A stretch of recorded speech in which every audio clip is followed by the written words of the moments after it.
शिवाजी का राजस्व प्रशासन। शिवाजी ने भू राजस्व एवं प्रशासन के क्षेत्र में अनेक नए कदम उठाए। इस क्षेत्र की व्यवस्था पहले बहुत अच्छी नहीं थी, क्योंकि यह पहले कभी किसी राज्य का अभिन्न अंग नहीं रहा था। बीजापुर के सुल्तान, मुगल और यहाँ तक कि स्वयं मराठा सरदार भी अतिरिक्त उत्पादन को एक साथ ही ले लेते थे, जो इजारेदारी या राजस्व कृषि की कुख्यात प्रथा जैसी ही व्यवस्था थी।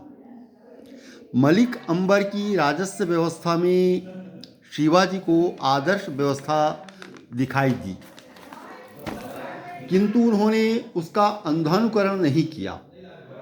मलिक अंबर तो माप की इकाइयों का मानकीकरण करने में असफल रहा था, किंतु शिवाजी ने एक सही मानक इकाई स्थिर कर दी थी। उन्होंने रस्सी के माप के स्थान पर काठी और मानक छड़ी का प्रयोग आरंभ करवाया। 20 छड़ियों का 1 बीघा होता और 120 बीघे का एक चवार होता था। शिवाजी के निर्देशानुसार सन 1679 ईस्वी में अन्नाजी दत्तो ने एक विशाल भू सर्वेक्षण करवाया, जिसके परिणाम स्वरूप एक नया राजस्व निर्धारण हुआ। अगले ही वर्ष शिवाजी की मृत्यु हो गई। इससे यह तर्क निरर्थक जान पड़ता है कि उन्होंने भू राजस्व विभाग से बिचौलियों का अस्तित्व समाप्त कर दिया था और उनके अधिकारी ही राजस्व एकत्र करते थे।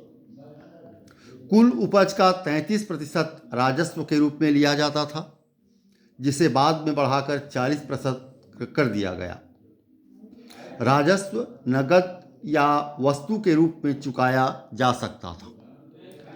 कृषकों को नियमित रूप से बीज और पशु खरीदने के लिए ऋण दिया जाता था, जिसे 2 या 4 वार्षिक किस्तों में वसूल किया जाता था।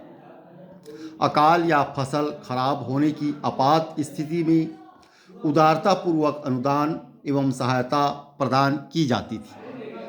नए इलाके बसाने को प्रोत्साहन देने के लिए किसानों को लगान मुक्त भूमि प्रदान की जाती थी। यद्यपि निश्चित रूप से यह कहना कठिन है कि शिवाजी ने जमींदारी प्रथा को समाप्त कर दिया था, फिर भी उनके द्वारा भूमि एवं उपज के सर्वेक्षण कराने और भूस्वामी बिचौलियों को स्वतंत्र गतिविधियों पर नियंत्रण लगाए जाने से ऐसी संभावना के संकेत अवश्य मिलते हैं। उन्होंने बार बार किए जाने वाले भू हस्तांतरण पर प्रतिबंध लगाने का प्रयास भी किया, यद्यपि इसे पूरी तरह समाप्त करना उनके लिए संभव नहीं था। इस सब को देखते हुए कहा जा सकता है कि इस नई व्यवस्था से किसान प्रसन्न हुए होंगे और उन्होंने इसका स्वागत किया होगा, क्योंकि बीजापुरी सुल्तानों के अत्याचारी मराठा देशमुखों की व्यवस्था की तुलना में यह बहुत अच्छी थी। शिवाजी के शासनकाल में राज्य की आय के 2 और स्रोत थे, सरदेशमुखी और चौथ। उनका कहना था कि देश के वंशानुगत सरदेशमुख और सबसे बड़े भी होने के नाते और लोगों के हितों की रक्षा के बदले उन्हें सरदेशमुखी लेने का अधिकार है। चौथ के संबंध में इतिहासकार एक मत नहीं है।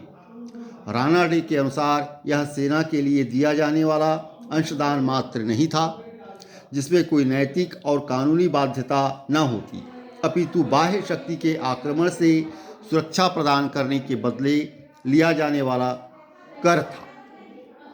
सरदेसाई इसे शत्रुता रखने वाले अथवा विजित क्षेत्रों से वसूल किए जाने वाले कर के रूप में मानते हैं। जदुनाथ सरकार के अनुसार यह मराठा आक्रमण से बचने की एवज में वसूले जाने वाले शुल्क से अधिक कुछ नहीं था, अतः इसे एक प्रकार का भयादोहन या दबावपूर्वक ऐंठना ही कहा जाना चाहिए। यह कहना भी अनुचित न होगा कि दक्षिण के सुल्तानों और मुगलों ने मराठों को अपने इलाके से ये दोनों कर वसूल करने का अधिकार दिया था, जिसने इस उदीयमान राज्य को बड़ी सीमा तक वैधता प्रदान की थी। मराठा राज्य के संबंध में सतीश चंद्र के इस कथन से सहमत हुआ जा सकता है कि मराठा राज्य के अध्ययन से ज्ञात होता है कि मराठा आंदोलन जो मुगल साम्राज्य के केंद्रीकरण के विरुद्ध क्षेत्रीय प्रतिक्रिया के रूप में आरंभ हुआ था, की परिणति शिवाजी द्वारा दक्षिण मुगल प्रशासनिक व्यवस्था के मूलभूत सिद्धांतों को अपनाए जाने में हुई। धन्यवाद।